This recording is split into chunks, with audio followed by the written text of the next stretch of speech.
I am sure sports. You know me there. I'm coast to coast representing. I mean, I say this is righteous representing for Omar. You don't know, come get the sports over here from near and far. Boy. Me say I am sure sports, one thing me sure about. When me say sure, that me not doubt. Come get your sports, get it over here. Come subscribe, repost and share. I am sure sports, one thing me sure about. When me say sure, that me not doubt. Come get your sports, get it over here. Come subscribe, repost and share. If me not sure, that me not say it. Know who score, that me not say it. Never know no game play, that me not say it. If me never see no game, me not know who play. For your sports news, better come over here so. For your soccer news, then come over here so. If you don't love sports, still come over here. For the day done, you are gonna love over your son.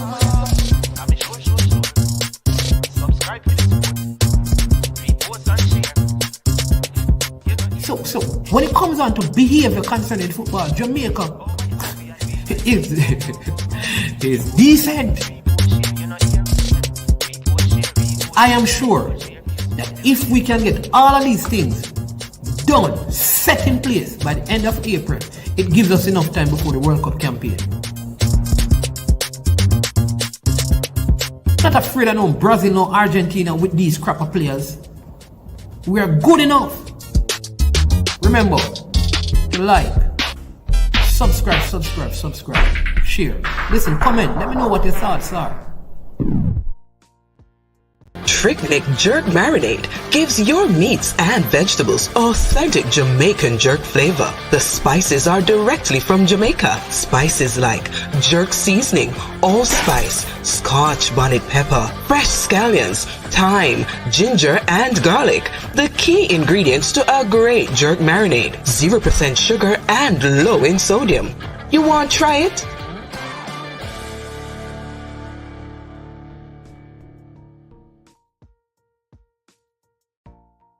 Made up of 18 Jamaican herbs and spices. Add delicious, bold flavor to your next grilling experience. Flavoring sauce, a marinade, basting, condiment, or topping. Trick Nick Jerk Barbecue Sauce.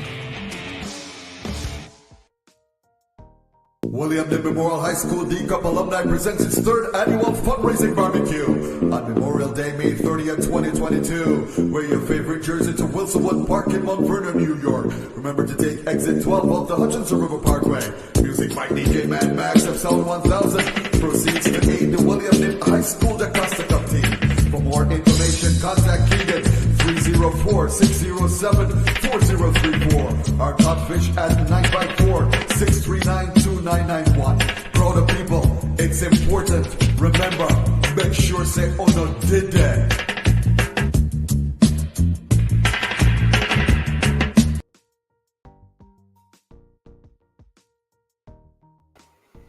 All right, greetings and welcome to I Am Sure Sports. I am your host, Mannings Man. Hope you're having a wonderful morning on this blessed day. As we always say and encourage you at the beginning of our shows that in everything give thanks. You know, we may not have it all, but we have life. And every day we get to live, to breathe again. You know, that's just a joy. That's just a joy, right? And you will get there. Keep trying, keep fighting, keep believing in yourself, right? Believing in your dreams, believing that all things are possible and that you can do all things through Christ who strengthens you. Listen, remember this. If you want to change your action, change your thinking. If you want to change your thinking, change what you're focusing on. And if you change your focus, you change your thinking. And when you change your thinking, you change your actions. That's my encouragement to you this morning. It's a very special morning.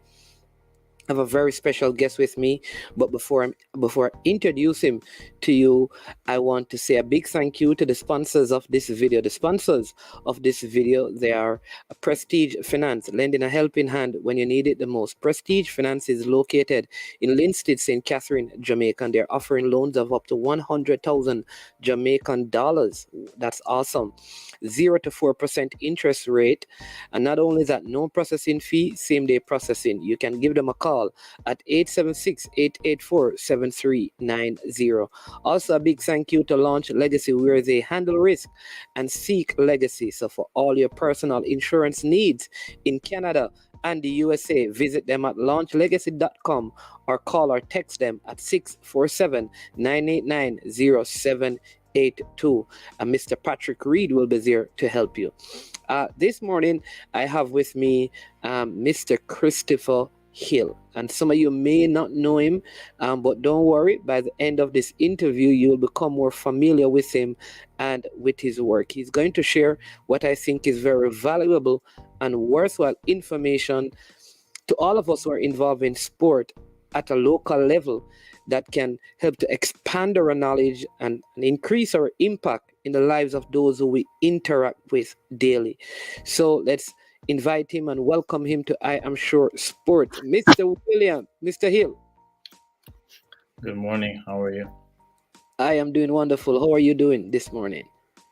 Fantastic. Wonderful. All right. Well, welcome to I Am Sure Sports. We have had a couple of conversations, and I enjoy those conversations that stimulate, challenges the level of our thinking and our reasoning, and that's one of the joy I have with having conversations with you. So again, welcome to I Am Sure Sports, and I'm looking forward to our interaction this morning, as I know you have a wealth of knowledge to share. It is Mr. Hill, not Mr. Williams. It's Mr. Christopher Hill. Someone in the comment section is just offering some clarity there. So it's Christopher Hill. You can see that right there. So don't. Fine. Both names have two L's in it. Easy to confuse. Right. So I want to begin by giving you an opportunity to help our viewers to be a little bit more familiar with you. So I don't know if you want to begin to share with us your role and who is Christopher Hill. Well, I'm Jamaican, born in Kingston. I live in Europe. My background is institutional finance.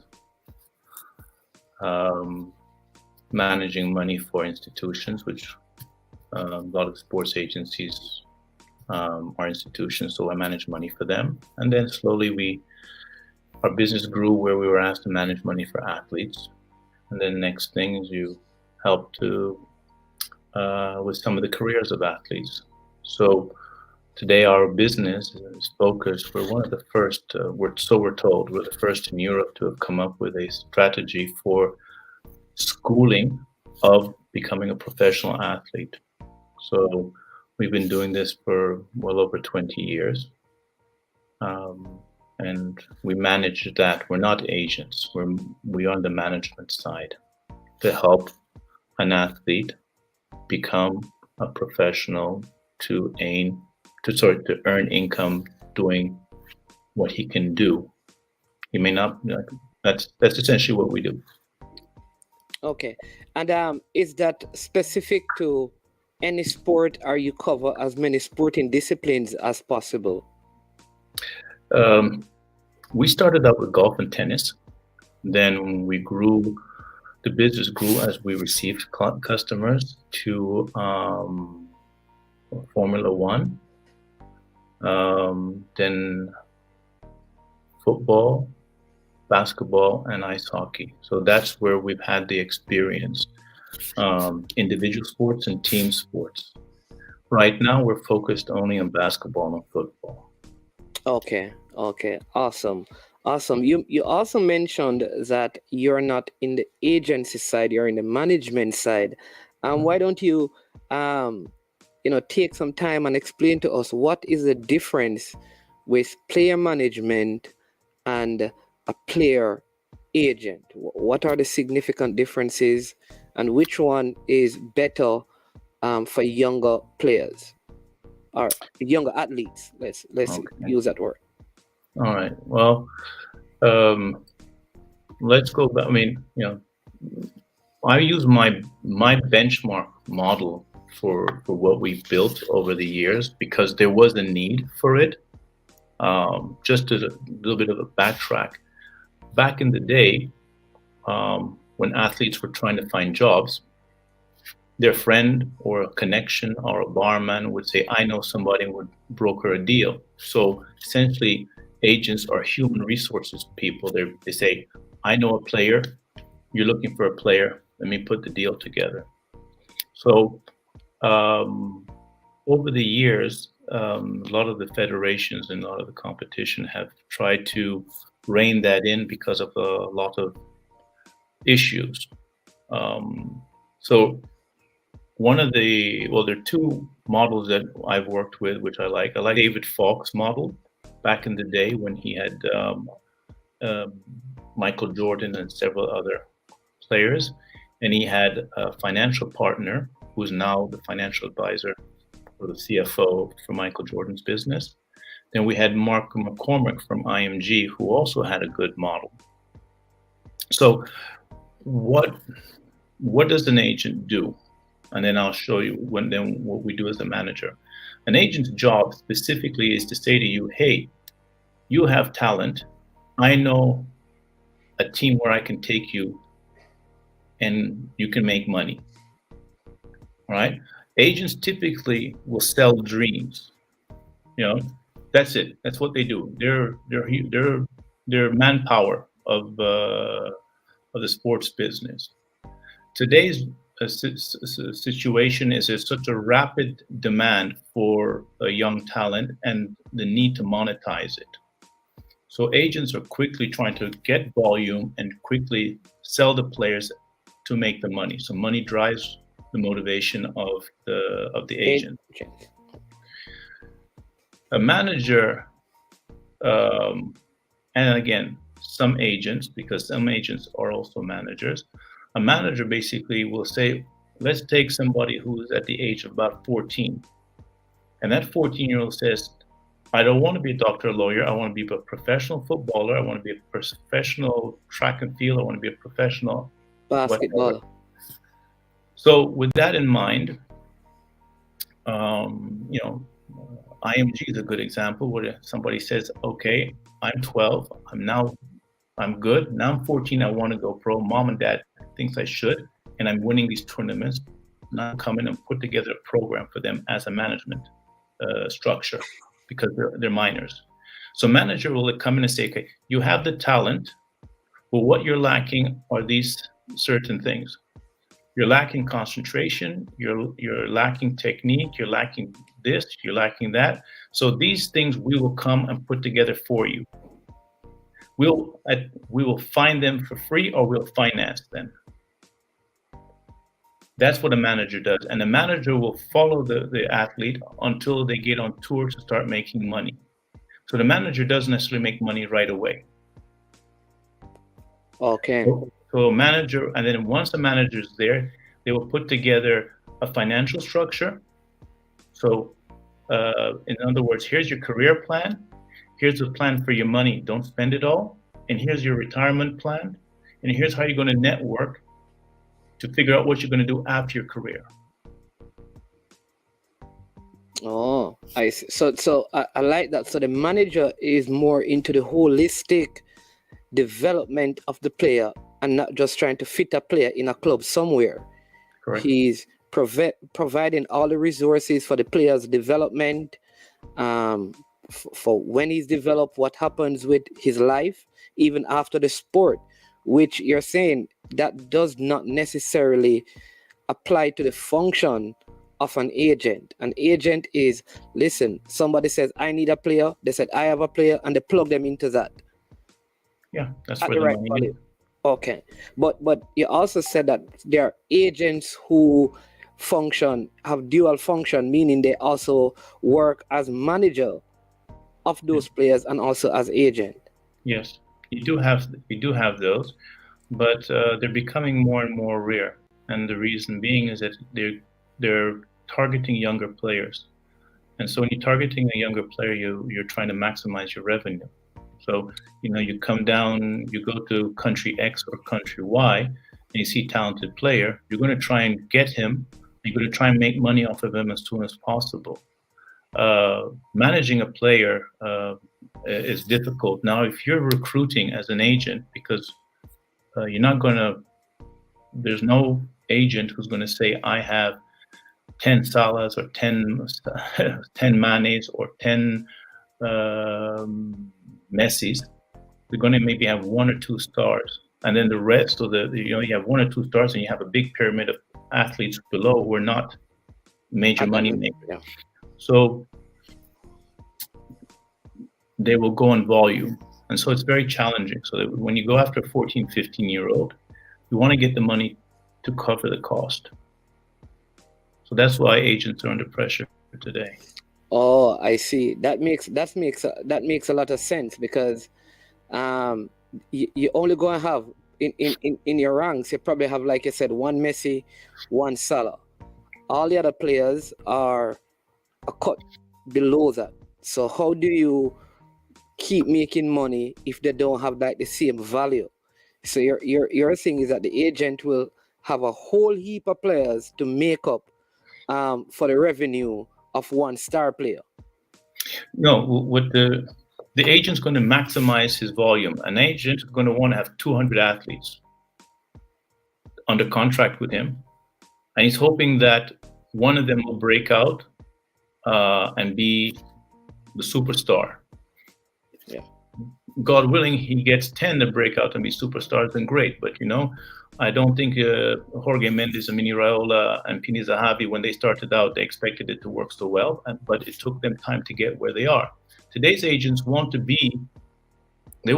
snap of a finger, become Jorge Mendes or Mini Raiola, those very successful agents. They forget that it took these fellows decades to build their business, and they were smart about it at the time and opportunistic. So I'm just dropping those names because those are the names that are very Names, yes. popular names, and you have to give credit where credit is due because it's easy to criticize. But nevertheless, today agents are under pressure to perform because now the market's much more open. It's much easier to go and recruit players in Africa, in South America, in North America. The market has opened up in North America than in Europe. The talent pool is wider in certain markets and depleting in other markets. There are more people who have a friend who's saying, "Hey, I want to be an agent." So there's a rush to sign as many and a rush to monetize them. Yeah, I like what you said. I'd love for you to kind of divulge into that a little bit more, which is though the market is expanding, it is depleted in some areas. I mean, what are some of those areas now that there's a depletion in terms of the talent pool in comparison to probably 15 years ago? Or is it that just agents are just and are looking at new marketplaces? Or is it that, like, is the South American market like depleting? Or Central Europe, Africa, North America, yeah. Well, I think technology has killed a lot of talent in certain markets. This is a situation where happened. We were with several time all-star basketball player, and people came out and said, "Hey, these kids, can I have your autograph?" And about a minute and a half, 2 minutes later, there's this other young fellow with a hat, little chubby fellow, walks out, and all the kids leave and go there and want his autograph. So the basketball players, who is that? Oh, he's somebody famous on TikTok. Not TikTok. He's a famous gamer. I don't know if it's Call of Duty or FIFA, whatever. And the basketball player said, "I've never heard of him." So, so what we're saying is that you have with esports, it's more kids who have access to technology are more inclined to spend time on computers and play sports, and they're not out there playing football. So, yeah. And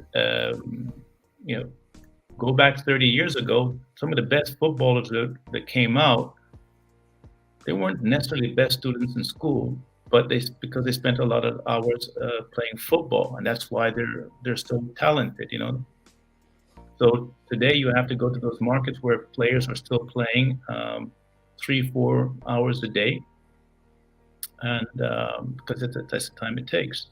So the depletion are in those highly industrialized areas where children have other options. Yeah. Well, that's a good point, which will lead me into one of my other questions, which is at probably up to the age of 16, probably up to that age, you'll find that even a Jamaican youngster or a youngster somewhere over there in Africa, Senegal or Cameroon or Nigeria, Ghana, Ivory Coast, their athletic ability and probably their just sheer physical strength would help them in terms of dominating or looking better at that age than their European counterparts. But as they progress in age, the dynamics change, and then the European and some other nations, they all of a sudden like major shoot up, excel at the senior level, and a lot of these other nations, the kids that were talented and doing so well at 16 get left behind. I mean, you have well traveled, seen some of these things. What are some of the contributing factors to that? Because it is something that we see and we hear in Jamaica. We have heard from like Craig Butler, or Rudolph Speed, who said that at the under 15 and under 16 level, Jamaican have a lot of talent, but somehow that doesn't matriculate into good senior players. Yeah.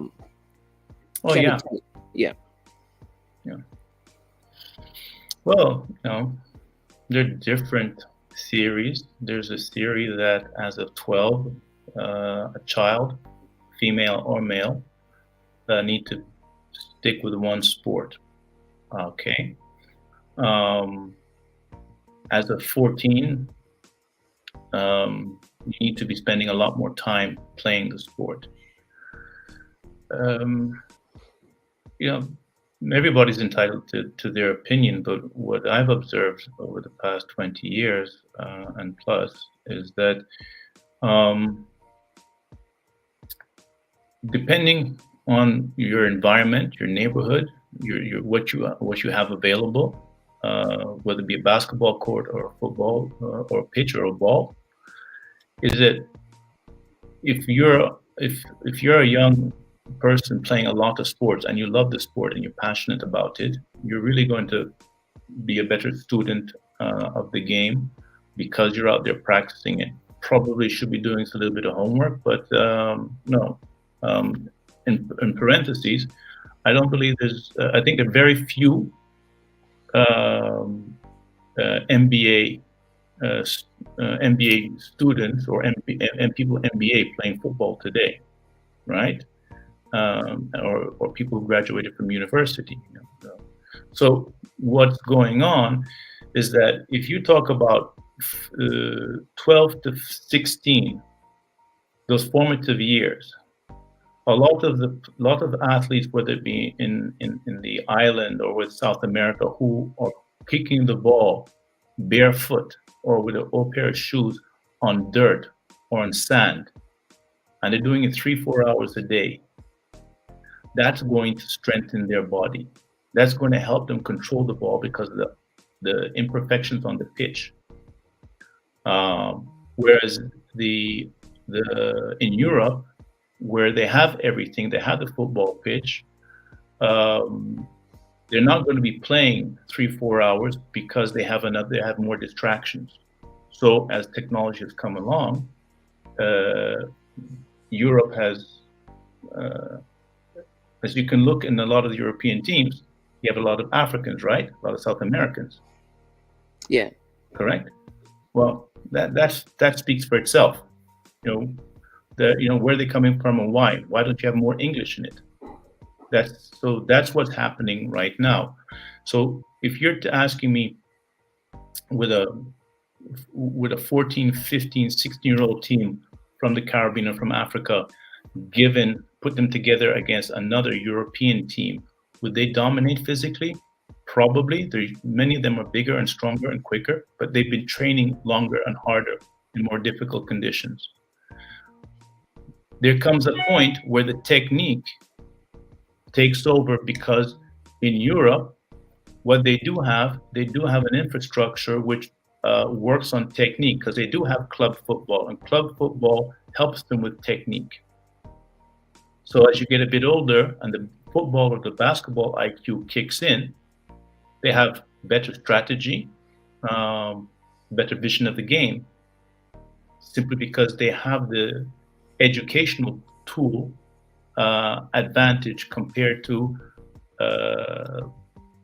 let's say, Ghana or Ivory Coast or Jamaica. So it's around 15, 16 that it switches. Yeah. Okay, I like that, because that is saying a whole lot, because it just one of the theories is that at that age, the IQ, the understanding, the technique, the tactical breakdown of the game, kids in certain spaces have greater exposure to that, and that is going to supersede physical strength and raw talent.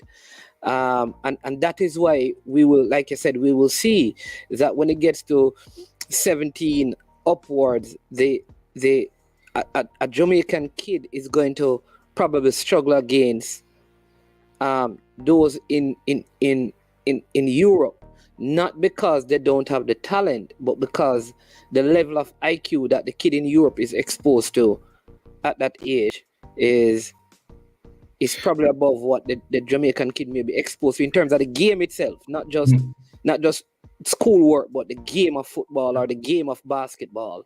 Or go ahead. Yeah, there is a thing with a basketball IQ or a football IQ. It's essentially, how do you see the evolution of the game? When you have the ball comes to you, you automatically know where the ball is going to go. You don't think about it; it just goes. It's like math. You teach, 1 + 1 = 2, 2 + 5 = 7. It becomes automatic. So as you repeat and train, things become automatic. So in Europe, repeat. And whereas in the advantage they have is they have several years more of education, of putting and specializing. That's why you have Chelsea or a Manchester United or a Liverpool or a Bayern Munich or a Cologne or a Paris Saint-Germain. Let's forget Paris Saint-Germain because they're Arsenal. You can use Arsenal. Their team. Sorry. And you have so that's where it is. And a lot of these big teams now, Arsenal, under Mr. Wenger at the time, came up with a fantastic thing. So let me go and try and bring younger, talented kids, give them an opportunity, and let me teach them. But you have to have a predisposition to want to learn. So the next big failure is coming there thinking that I've arrived. No, you've just gone from elementary school to high school to senior high school. So you've been invited to develop your skills towards being a professional. So if you are lazy, disorganized, and just are not a good person, you're going to struggle. You may be very talented, but teams today with this amount of money and time, you have, for one player who's very talented, you have 10 lined up waiting to take his job. And so a lot of players who get to where they're going, sometimes they don't bring the right mental approach. It's a struggle. It's a struggle. And the other challenge for a lot of athletes coming into let's say from developing places into Europe, It's just the whole social interaction, the cultural changes. Sometimes you're alone. It's not everybody can deal with that. Remember, these are children. So that's also a big challenge. So that's why when we started it, we tried to put in a mentorship program for them. So a lot of the clubs now have the academy. In the academy, they have a mentorship within the academy. We have older players who actually come and help the kids, the players assimilate. You have sports psychologists, you have nutritionists, you have basic school. That's to help make the athlete a more complete person. They don't want them. They will lose many of them by the side, but because some of these, some 18-year-olds are making $400,000 a year after tax, and make a lot of mistakes. Yeah, I think that is important, because one of the things you just opened is the fact that it's not just what these players, when they come into Europe from developing countries, is not just what they're able to do on the field. It is, like you said, the whole social behavior, the psychological aspect of their own personal lives, like how they interact with people off the field, how their deportment, their ability to communicate. All of these things are very important, and I totally agree with you that enough preparation. I can speak to Jamaica. I don't believe we are doing enough to prepare a greater percentage of our players. There may be some, because there may be some. There are some exceptions to everything, but the majority of our players are not being coached or mentored in terms of the requirements of the field. And I think that's a very important factor for them to note. Yeah. Well, look, it's a learning curve. All right. I'll take you back to France when they won the World Cup.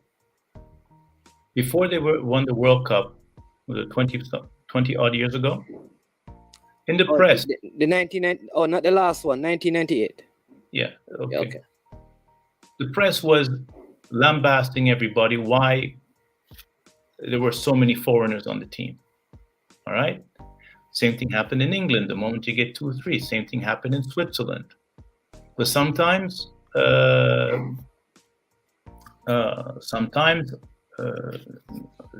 seem to forget that those so-called foreigners actually are not foreigners. They were born in the country of African parents or Guadeloupean parents or North African or whatever, Eastern European. Other French colonies, former French colonies, yeah. So they had that. So Jamaica in itself it's a little bit like Switzerland. A lot of the Switzerland, has been up and down in their performance. But what they've been doing is they've been learning from the countries around on how to develop their own championship and integrate certain academies. It's not perfect because it's a small market. So they develop players for the Swiss market. They try and send their best players abroad to the better championships, because in the better championships, the players will become better. And when they bring them back to the national team, they have a higher quality player. So for Jamaica, it's just you're going to need to have a championship which is structured in a way that's continually developing players. You have a federation that's going to try and select players that have good chemistry, that have talent, and ensure that if the best players, 16, 17, 18, 19, 20, or whatever, who do go abroad, are retained and scouted on the list, and then they're brought back in at the right time to maintain some chemistry. So, maybe what they're doing today is a step in that direction, where invite those who qualify as Jamaicans to play, and if they have the talent, that's fine. But once again, you need to. It's a difficult exercise, but you have to start somewhere. And mistakes may be made, but hey, nobody's perfect. Yeah, and I think as you speak to that, one of the things that has been happening in the Jamaican landscape with our football is even our recent World Cup campaign, there was an effort to integrate players out of England. I thought that was a good move, but I just felt like it was done at the back end and there wasn't enough time for them to gel and to develop some sort of chemistry and to build team unity. I think if we had that early, it could have happened. But we see even with our U20s, U17, there is one side of the argument that believes that if players are playing in established professional clubs overseas, they are better than the local players, and right. And some people are saying, no, we have good local players who need to be a part of it. Because if you don't do that, then the youths locally will lose the desire to play the game. But then you have persons who believe that, listen, if we have a team with players who are born overseas it will cause these out in Jamaica to work harder. So there's this conflict that goes on. You're overseas and you have seen players over there. You're also knowledgeable of players locally. I mean, how you have seen it also in Switzerland, how they were able to use players probably born outside of Switzerland that are Swiss citizens to play for them. How do you do that, and how do we change the mindset? Because again, there's a portion of the people that believe if you're overseas you're better, and then there's a group of people who are putting up a resistance saying that no, you are disrespect Jamaica. What about the Jamaicans? And then people are saying, but we're all Jamaicans, it doesn't matter where you're born. And what would you say to that conflict that is in the footballing landscape right now? I would say even on the male side, because we don't find this with the female team. Yeah, women are better organized and more pragmatic than men.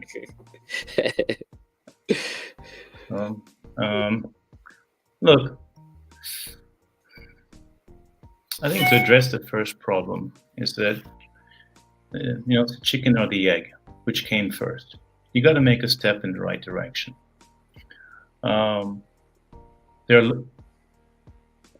What one does not want to have is to lose talent to foreign countries, and next thing you know is that your best players are playing for Canada, United States, England, France, Germany, Italy, Spain. Then what happens is you're going to have a whole bunch of fantastic players, but they're not playing for your flag, right? So yeah. So I'm not saying one is right or one is wrong. I think that one has to start somewhere and see where it leads. I believe that if one wants to develop football in Jamaica, you need to start with the Jamaican grassroots program. The Jamaican grassroots program has to ensure that in the, like you have the Manning Cup, the Costa Cup, fantastic competitions. Those need to be properly supported, and those need to be stable, because that for me is a fantastic grassroots program which comes back. I think you have Pepsi. That's a fantastic program that needs to be maintained, and that's the gold mine, the platinum mine of the talent. As they gravitate towards, let's say, Super League or Premier League, they have to be able to go and play there. You have a few players who are under 18 who've made it. That's fantastic. Some of those players will go abroad because they have the opportunity to go abroad because there's a demand for them and they're going to go abroad to enhance and to improve their skills. Jamaican Federation has to ensure that these players are going to want to come back, and they have to be able to bring them back together in order to develop a chemistry from a young age to a senior team, which, from what I'm reading, looks like what they're trying to accomplish. But to say that foreign players are better than domestic players, well, no. Domestic players are talented players. So if you can't just that doesn't make sense, because why would a player of 12, 14, 15, 16, 17, or 18 be better because he's playing in England or in Germany? He could be a fantastic player in Jamaica, go abroad and come back worse. He could be the average player in Jamaica, go abroad and become better. That doesn't mean that the Jamaican players domestically is better or worse. I think what we need to focus on is strengthen the Jamaican grassroots program. Don't start creating this diatribe about yin yang, this is better, that's better. Work on putting something together, which I think makes sense. And then let the federation, let the teams decide who the better player is. If you have 20 players from Jamaica who are as good as 20 foreigners, then you have a decision as a federation to decide which one you want to promote, because you want to maintain the motivation to play in Jamaica, because you may not have the opportunity to go abroad, right? Yeah. So I'm not going to take sides on that. I'm just going to say, I believe that French player at home in France is a great player, and it's not because he's a French player in England that he's a less good of a player. An Argentinian player in Argentina in championship does make his national team, doesn't he? A Swiss player who plays in Switzerland does play for his national team, doesn't he? And Switzerland made quarterfinals of European championships with many domestic players. Not all of them are international.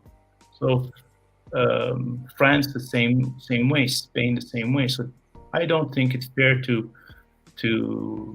look down on players who are in Jamaica and playing in Jamaica. I think that we have to say that there is a cap where at some point in time, those highly talented players must go abroad to become better. And then the Jamaican national team can say, I can build on that. Yeah. That's just my opinion. All right, wonderful. Great response. We have a couple of comments as we're about to put the cap on this. I see CC Sports Lab says youth development for me is paramount. For example, Nigeria has 5 U17 titles and 3 runner-up, and that gave them 5 World Cup berths. So he's basically saying the fact that they have a good youth program that has facilitated them qualifying for multiple World Cups, right? Which is agreeing with what you were speaking about the grassroots developments. And then Fresh God says, does Mr. Hill have an Instagram page? I am sure sports. I think you have found a new follower. So I don't know. I'm on Instagram, but it's more for humor than anything else. But yeah, I do have an Instagram. We have different companies, so yeah, there's I think it's Donny Management and Criskin. I can send it to Omar Stennett, and then he can send it, right, and I'll send it to him. And then he also asks a question, any plans for taking any Jamaican talent under your wings? Taking Jamaican talent under my wings. For basketball and football, I think there are opportunities that we can work with. But yeah, we would like to look at the opportunities, but there has to be a meeting of the minds of the parents and of the player, because it's very difficult. But yeah, we're looking at that. I like that. I mean, not presently, but is there any talent that you have worked with over the years that you could say, listen, this is one person that we have worked with, maybe from the past, and then we can end with that.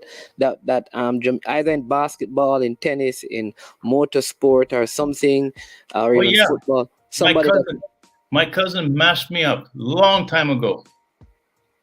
yeah. But yeah, Johnny Barnes. Oh, you're related to Johnny Barnes? Yeah, so I had nothing to do with that. but no, yeah. So yeah, it broke my ankles. No, man. Oh, no, man. What I'm asking is that is there any player that maybe they've finished their career, maybe they have made it now that your company has managed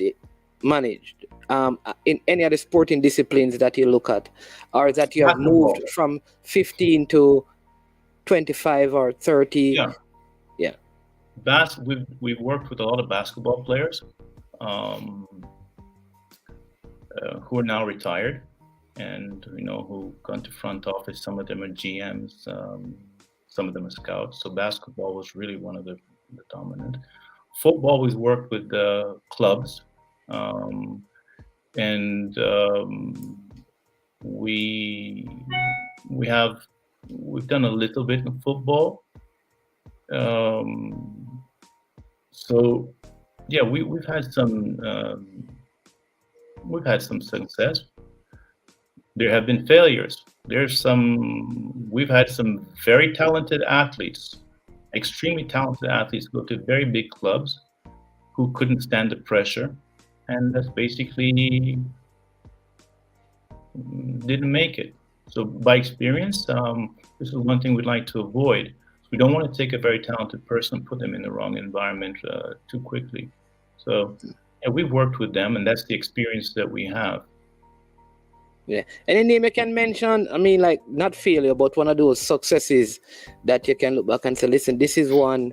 Michael Jordan is one that we took from, and you understand me, so we can say, yeah, No, I think, as I mentioned to you before, the thing is that I don't like doing that because there are enough people.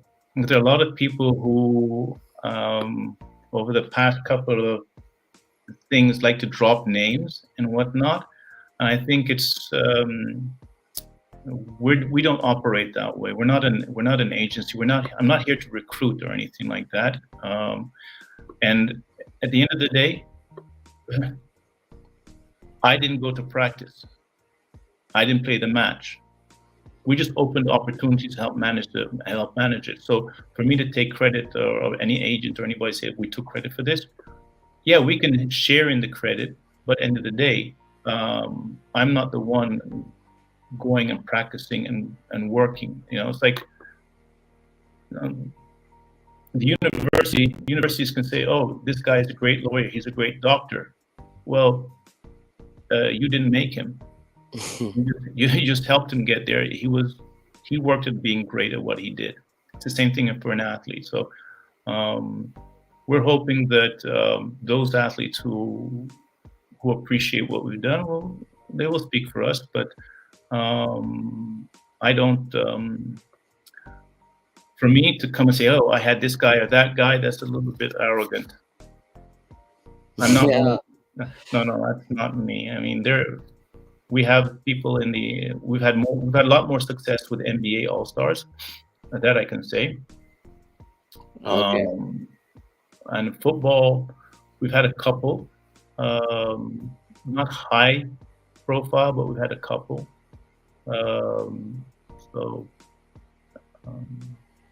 And that once again distracts from the reality. When you speak to a young player and you say, well, I did this for this person, I did that for that person, honestly, who cares? What can I do? I'm an athlete. Tell me what you can do for me. At the end of the day, it's not about what you did for somebody else, what I can do for you. So that's why we say meeting of the minds. Yeah. Okay. Awesome. And this is for both male and female that you work with, or is it just predominantly male that you focus on? And that's the last question. Unfortunately, predominantly male. It's a funny question. Um, some Canadian ice hockey player, national team player, had asked me if I was interested in helping represent or manage female ice hockey players. And I asked her why. I said, we had a long conversation. So then you realize that female sports, team sports, are still in the growth phase. Even though 52 or 54% of the world's population are female, they're not treated equally in terms of airtime. So it's not really interesting for women or to work with women because of the money. But we do work with women whenever we can. We've had requests for players for Italy. I had a request in February. Do you have any players for Italy? I've worked with female volleyball players and female basketball players, but it's more a one-off. They come, and so we facilitate, but it's not there. Okay. Listen, but one thing for women out there, if you want to make money as a female basketball player, it's Europe. The big money is in volleyball. You can make up to $1 million a year if you're very good playing volleyball. In Europe. Whoa. Yeah. Wow. Yeah. Whoa. I just thought I'd share that with any Jamaicans who have children who want to do that. I can't help you, but I can maybe put you in the right direction. Whoa, that is good to know. I wish that were for some female footballers, because I know a few who need some help, because like you said, there's no representation at that level for females. But I know we had a cutoff, and so we kind of I don't know if we want to go down into that right now. Let's go to the female, because I think that when we talk about football, we speak far too often about the men. When remember, if you go back 30 years ago, women were in the football stands. Now women are a big portion of the spectatorship. Female football is a growing sector. They're giving more and more opportunities to women's football. Now FIFA is making a lot of investments, from what I've read. So I think that there are opportunities for female Jamaican women who want to play football. There are a lot of opportunities in Europe. It's true. You just have to be able to meet the right people, and that's where it becomes difficult. So yes, we do know agents who represent women in football, and we do put them together from time to time. That's not a problem. So if there are Jamaican footballers out there who want to be professional in Europe and are struggling, they can try and contact us, and we'll see if we can help. But it's a very difficult market, because there are agents who only specialize in female football players, but I've only met 3. Okay. All right. Well, Mr. Hill, listen, I know you're a busy man. I know, and you're always about your business, traveling all over.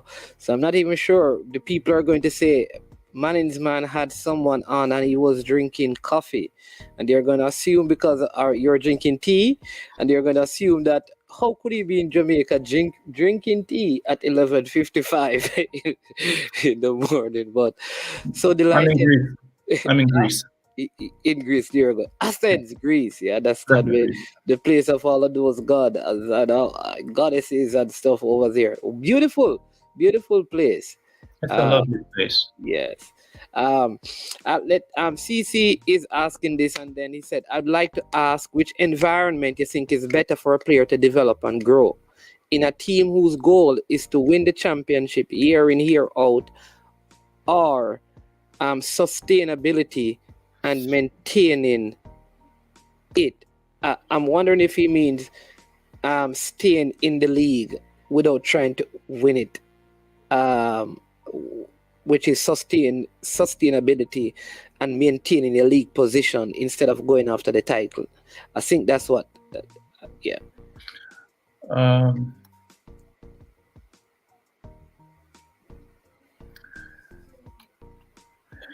A team that's working to stay in the Premiership and win a title are not going to have time to develop younger players. So if you're a highly talented player, you're going to have more competition to get on the pitch. If they have a good academy that says you need to go through here to get to there, then it's good. Yeah. All right. I think that does it. I am sure Sport. Yes, I am saying staying in the league and not yet focus on winning a title. I think that's what he meant. Well, is it better to be at a club for a young player developing? Is it better for him to be in a club where the club is not focused on necessarily winning the league, but maintaining their league position? Yes, better to stay. There are two sides to that. But typically, teams that are focused on maintaining themselves in the league and not solely focused on going for titles are focused on developing players. So you have like Southampton. Southampton is a good example of that. Southampton is because they have developed a lot of players and sold like the Mane, the Van Dijk. It's a business though. There are teams. Their sole purpose is to find players, develop them for 2-3 years, and then sell them. That's a big part of the business today. Their team Udinese that you may be familiar with. I think Norman Campbell. You're right. In Italy, yes. Udinese is one of those teams. There are many teams who, if you take the Lille in France and Basel in Switzerland, is that what they call a selling club or a developmental club?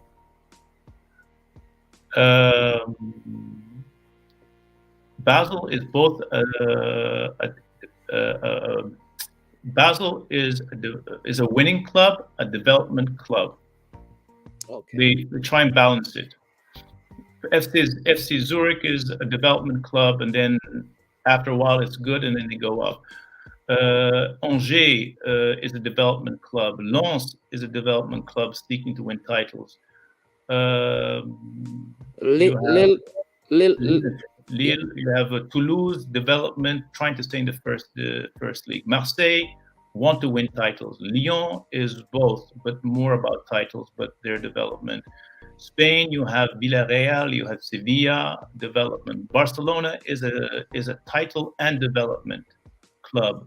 Madrid is a development and title club. Bayern is a development and title club, but remember they have football DNA and they have a bigger track record.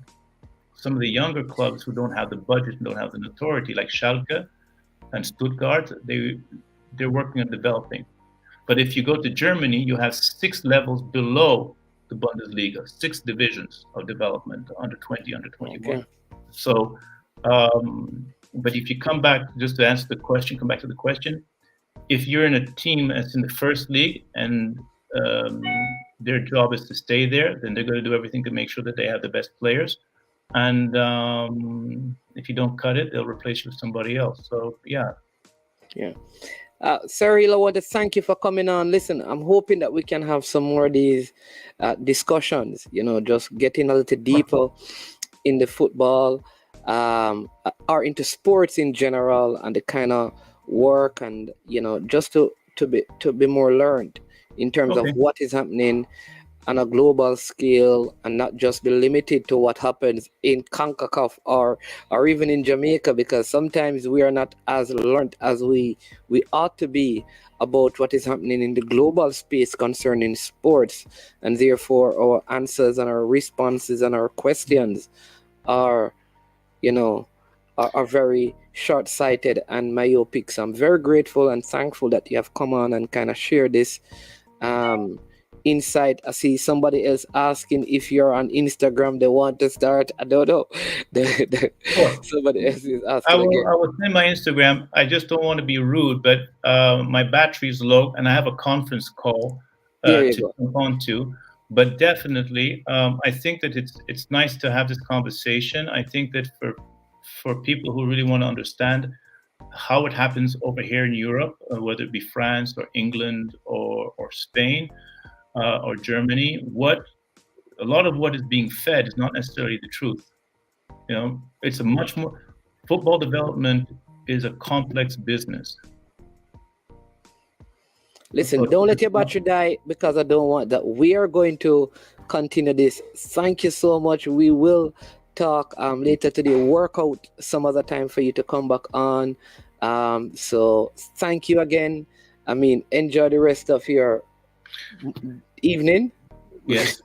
And good luck to Jamaican Football Federation with their under 20. I hope they can at least get to the semifinals.